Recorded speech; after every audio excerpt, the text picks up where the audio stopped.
I didn't plan on coming home that day. My flight from Chicago wasn't supposed to land until tomorrow morning. But after closing the biggest deal of my career, I wanted nothing more than to surprise my husband and celebrate with him. Instead, I walked into our bedroom and found Mike, my husband of 12 years, in bed with my mother. Not just any mother, but my mother who had lived with us for the past 2 years after her cancer diagnosis. The mother I had nursed back to health. The mother who now stared back at me with eyes that held no shame, only irritation at being interrupted. "You weren't supposed to be home until tomorrow," she said coldly, as if that explained everything. As if that made it okay. In that moment, I realized the two people I trusted most in this world had been living a double life under my own roof, while I worked tirelessly to support us all. My name is Olivia, and until 6 months ago, I thought I had everything figured out. I was 34 years old with a successful career as a pharmaceutical sales director, a beautiful home in the suburbs of Boston, and what I believed was a rock-solid marriage to my college sweetheart, Mike. We had been trying for a baby for the past 3 years without success, but we remained hopeful. Besides that one disappointment, I thought we were happy.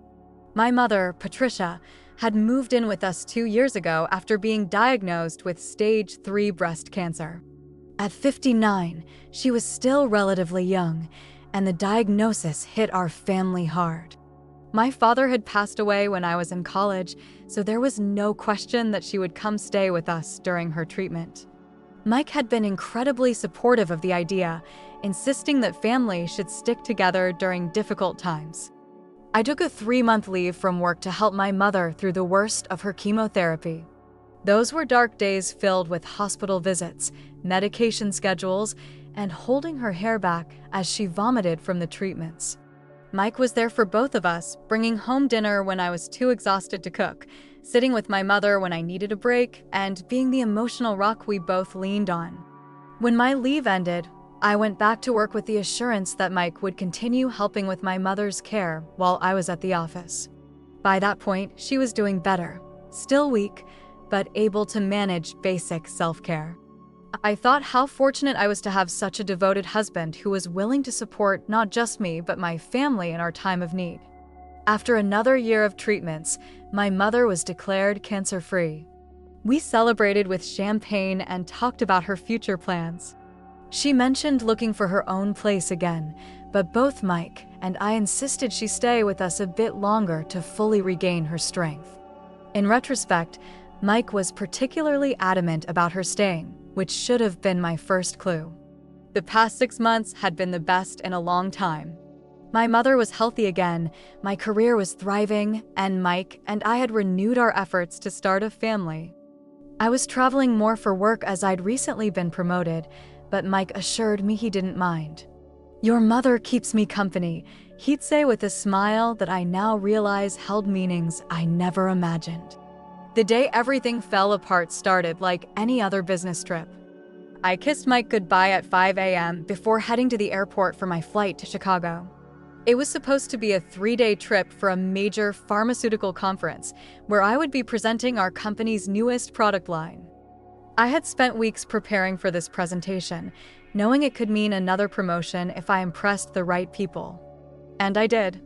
My presentation went so well that by the end of the first day, I had secured a contract that would boost our company's revenue by millions. My boss was ecstatic, insisting I was now on the fast track to a vice president position. The remaining 2 days of meetings seemed unnecessary after such a major win, so my boss suggested I head home early as a reward. I was thrilled at the thought of surprising Mike with my success and getting to spend an unexpected evening with him.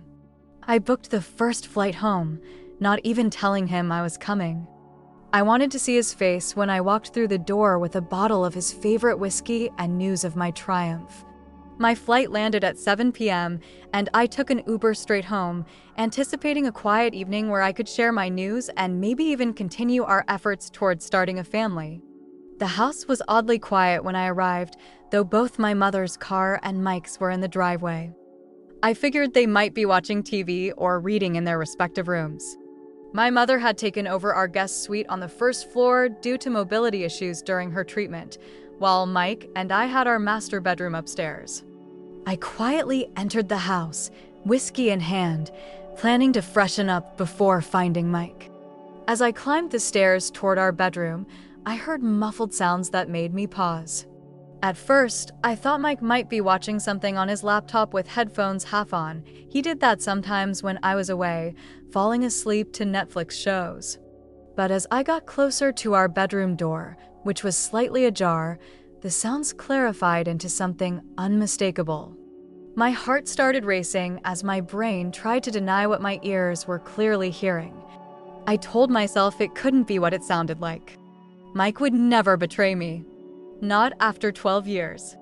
Not in our bed. I pushed the door open slowly, hoping desperately that I was wrong, that there was some other explanation. But there wasn't. There, in our marital bed, were my husband and my mother, so engrossed in each other they didn't immediately notice me standing in the doorway. The room smelled of my mother's perfume, the expensive one I had bought her for Christmas.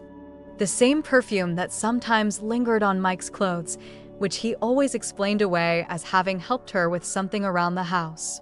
Time seemed to stand still as I stared at them, my brain unable to process what my eyes were seeing. It was my mother who noticed me first. Her eyes met mine over Mike's shoulder, and instead of the shock or shame I might have expected, I saw only annoyance cross her face. "You weren't supposed to be home until tomorrow," she said coldly, as if that explained everything. As if that made it okay.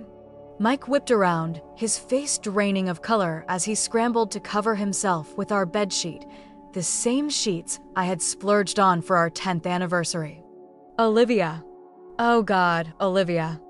"How long?" My voice was eerily calm, even to my own ears. "How long has this been going on?" They exchanged a look that told me everything I needed to know. This wasn't a one-time mistake. This was an ongoing affair. "Sweetie, let's talk about this rationally," my mother said, reaching for her robe, my robe, on the floor beside the bed. "You're always so dramatic about everything." Her dismissive tone broke something inside me. Dramatic? Dramatic? I find my husband and my mother in my bed, and I'm being dramatic. Mike was frantically pulling on his pants, looking panicked. "Olivia, please, it's not."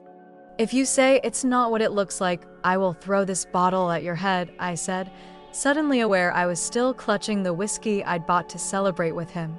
"Tell me how long." More glances between them. More silent communication that excluded me, making me feel like the outsider in my own marriage, in my own home. Since my diagnosis, my mother finally admitted, her chin raised defiantly. "Mike was there for me in ways you weren't." The words hit me like a physical blow. "Ways I wasn't?" "I took 3 months off work to care for you. I held your hand through chemo, cleaned your vomit, changed your sheets when you were too weak to get to the bathroom. I advocated for you with doctors, researched clinical trials, paid for treatments insurance wouldn't cover. You did your duty as a daughter," she said coldly. Mike gave me comfort as a woman. He made me feel alive when I was facing death. I turned to Mike, who couldn't even meet my eyes. "Is that true? You've been sleeping with my mother since her cancer diagnosis?" "The entire time she's lived with us." He nodded miserably. "It just happened, Liv. We never meant to. Things like this don't just happen," I said, echoing the words I'd heard in countless movies about infidelity, never imagining I'd be saying them myself one day. "You don't accidentally fall into bed with your wife's mother for 2 years." "We fell in love," my mother declared, as if announcing she'd bought a new pair of shoes. "These things can't be controlled." "Love," I echoed, feeling like I'd stepped into some alternate reality. "Love? You're 61 years old." "He's 35. What kind of twisted?" "Age is just a number," she interrupted. "Something you'll understand when you're older. Assuming you ever mature past this childish tantrum." Her condescension was the final straw. I hurled the whiskey bottle at the wall above their heads, taking grim satisfaction in watching them both flinch as glass and expensive alcohol rained down on our bed. "Get out," I said quietly. "Both of you. Pack your things and get out of my house." "Olivia, be reasonable," Mike pleaded. "Where are we supposed to go at this hour?" "Not my problem," I replied, a strange calm settling over me. "You have 30 minutes. Anything you leave behind goes in the trash." "This house is half mine," Mike protested. "You can't just." "My name is the only one on the deed," I reminded him. A decision we'd made because of his poor credit history when we bought the place 3 years ago. "It's legally my house. Now get out before I call the police and report you both for trespassing." My mother stood up, finally showing a flicker of uncertainty. "Olivia, you're being ridiculous. Let's all calm down and discuss this like adults." "Adults?" I laughed bitterly. "Adults don't sleep with their daughter's husband. Adults don't betray the people who love and trust them. You're not an adult, Mother. You're a monster." She flinched at that, but quickly recovered her composure. "You always were prone to overreaction." No wonder Mike turned to me for comfort. I took a step toward her, my hands clenched into fists. "Get out. Now. Before I do something we'll both regret." Something in my expression must have convinced them I was serious, because they both began gathering their things without further argument. I watched from the doorway, tears streaming down my face, as my husband and mother packed overnight bags. I followed them downstairs, making sure they actually left. As they headed for the door, Mike turned to me one last time. "Liv, please, can we talk about this tomorrow when everyone's calmer?" "There's nothing to talk about," I said. "We're done. Don't come back." After they left, I collapsed on the floor of our entryway, violent sobs racking my body. I cried until I had no tears left, then dragged myself to the guest bathroom. I couldn't bear to enter our bedroom again, where I showered until the hot water ran out, trying to wash away the images burned into my brain. That night, I slept on the couch, unable to face any bed in the house. In the morning, I called a locksmith to change all the locks, then phoned my boss to request emergency personal leave. By noon, I had contacted a divorce attorney who assured me we could meet the following day. The next few weeks passed in a blur of legal consultations, tearful calls with friends, and sleepless nights. Mike tried repeatedly to contact me, alternating between apologies, justifications, and pleas to work things out. I blocked his number after the first week, instructing him to communicate only through my attorney. My mother was somehow worse.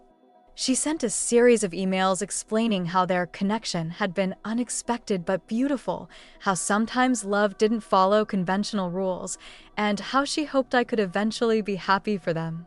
Each message made me physically ill. I blocked her email address and all her social media accounts. Word of the scandal spread quickly among our friends and extended family.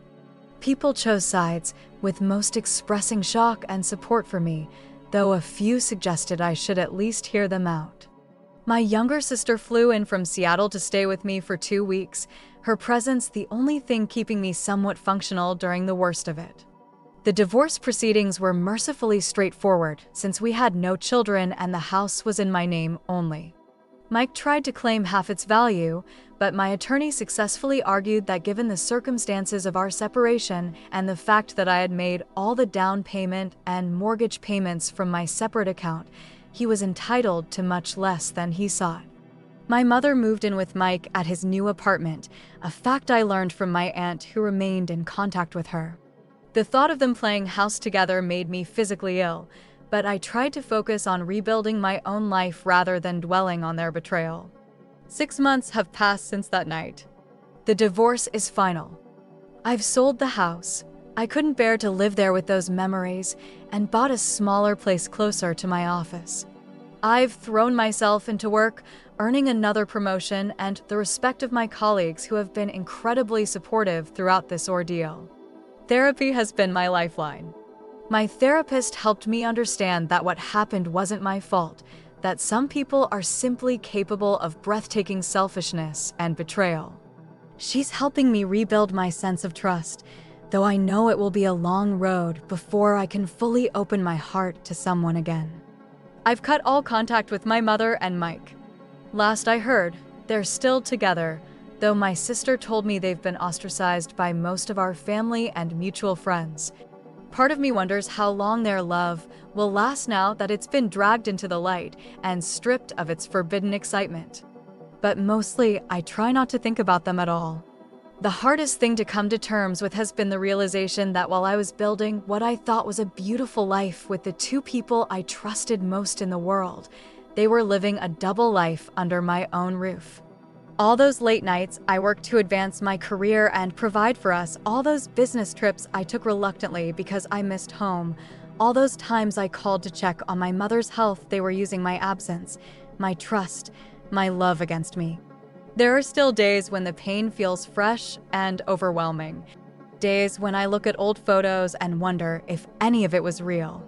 Days when I question my own judgment. How did I not see the signs? But there are good days too. Days when I realize I'm stronger than I ever knew. Days when I make plans for a future that's entirely my own. Days when I catch myself laughing with new friends who know my story and still believe in love and loyalty. I'm sharing this because I know I'm not alone in experiencing such devastating betrayal. If you're going through something similar, please know that as impossible as it seems now, you will survive this. The pain doesn't completely disappear, but it does transform. It becomes something you carry rather than something that carries you. 1 year later, and my life has changed in ways I never could have anticipated. The promotion I received last year led to an opportunity to relocate to our company's West Coast office. I took it without hesitation, eager for a fresh start in a city where no one knew my story. San Francisco has been healing for me. The distance from Boston, from the physical reminders of my old life, has given me space to rediscover who I am outside of the betrayal that nearly broke me. I've made new friends, joined hiking groups, and even started dating again, though very cautiously. I've heard through my sister that Mike and my mother's relationship imploded spectacularly about 3 months after I left Boston. Apparently, once the thrill of their forbidden affair wore off and the reality of being social pariahs set in, they began to resent each other. My mother moved back to her hometown in Florida, while Mike reportedly started dating a woman barely out of college. I wish I could say their breakup brought me satisfaction, but by then, I was already moving on. Their choices stopped defining my life the day I chose to reclaim my future. The most unexpected development came 6 months ago when I met Daniel, a pediatric surgeon at a hospital charity event my company was sponsoring. Unlike other men I'd cautiously dated since my divorce, Daniel didn't set off any of my newly honed warning bells. He was patient with my trust issues, never pushing for more than I was ready to give. When I finally shared the full story of my marriage's end, he held my hand and simply said, "They didn't deserve you." 5 simple words that somehow meant everything. Last month, I discovered I was pregnant, something the fertility specialists Mike and I had consulted said might never happen for me due to some underlying health issues. Daniel was ecstatic, and after the initial shock wore off, I found myself embracing this unexpected blessing. I won't pretend the road to healing has been easy or that I don't still have moments of paralyzing mistrust. But those moments grow fewer with time. My therapist helped me understand that while the betrayal I experienced was extreme and devastating, it doesn't mean everyone will betray me. Some people actually are worthy of trust. I just had the profound misfortune of having 2 of the most important people in my life not be among them. If you're in the raw, early stages of discovering betrayal, I want you to know this. There is life after betrayal. A good life. A life where the betrayal becomes just one chapter in your story, not the defining narrative. It takes time. It takes work. It takes courage to trust again, starting with trusting yourself and your own judgment. But it's possible. I'm living proof. The child growing inside me represents something I never thought I'd have again after my divorce: hope for a future filled with genuine love and trust. I don't know what challenges that future holds, but I know I'm strong enough to face them. Because if there's one thing betrayal taught me, it's that I can survive the unimaginable. And so can you. 2 years later. I never planned to update this story again, but something happened recently that I feel compelled to share, in case it helps someone else navigating the aftermath of betrayal. My daughter, Sophia, is now 9 months old and the absolute joy of my life. Daniel and I got married in a small ceremony when I was 6 months pregnant. Surrounded by new friends and the few family members I still maintain relationships with, my sister and 2 cousins who stood by me through everything. Life in San Francisco continues to be good to us. My career is thriving. Daniel loves his work at the Children's Hospital, and we've created a home filled with love and laughter, something I once thought I'd never experience again. Last month, I received a letter forwarded through my attorney. It was from my mother. Her handwriting on the envelope made my heart race in that old familiar panic, but I forced myself to open it, telling myself that whatever was inside couldn't hurt me anymore. The letter was 10 pages long, written from a hospice facility in Florida. My mother has been diagnosed with terminal cancer, not a recurrence of her breast cancer, but an aggressive form of pancreatic cancer that's spread throughout her body. The doctors have given her months, possibly weeks. In those pages, she detailed an apology that, for the first time, contained no justifications or attempts to minimize what she'd done. She acknowledged the enormity of her betrayal, the selfishness of her actions, and the pain she caused. She wrote that facing death for the second time had forced her to confront the person she'd become and the damage she had inflicted on the one person who had always stood by her, me. She didn't ask for forgiveness or even for me to respond. She simply wanted me to know that she recognized the depth of her wrongdoing before she died. I sat with that letter for days, unsure how to feel or what, if anything, to do. Daniel supported whatever decision I might make, but reminded me that I owed her nothing, not even acknowledgement. After much reflection and several intense therapy sessions, I decided to call the hospice facility. My mother was apparently too weak for phone conversations by then, so I arranged a video call instead. Seeing her, gaunt, jaundiced, so diminished from the vibrant, selfish woman who had shattered my world, was a shock. We spoke for only 15 minutes. I didn't offer forgiveness, but I did tell her I'd received her letter. I showed her a photo of Sophia, her granddaughter she will never meet. There were tears on both sides of the screen. I won't be attending her funeral when the time comes. That boundary feels important to maintain. But that brief conversation gave me something I didn't know I needed, not closure, exactly, but perhaps the final period at the end of that painful chapter of my life. As for Mike, I've heard nothing directly, though mutual acquaintances say he's moved back to his hometown in Ohio after a series of failed relationships. I feel nothing when I hear his name now, not anger, not pain, not even indifference. He simply doesn't matter anymore. What I've learned through all of this is that healing from betrayal isn't about forgetting or even necessarily forgiving. It's about reclaiming your story. It's about refusing to let the betrayal define you or determine your capacity for future happiness. We all carry scars from our past hurts. Mine are significant, but they've faded with time and with the new joy I've created in my life. If you're still in the depths of pain from betrayal, please know that a day will come when the person who hurt you so deeply becomes irrelevant to your happiness. That day might seem impossible now, but I promise you it will arrive. Hold on until it does. Your future self is waiting for you on the other side of this pain, and she is stronger, wiser, and more capable of genuine joy than you can currently imagine. Trust her. She knows the way forward.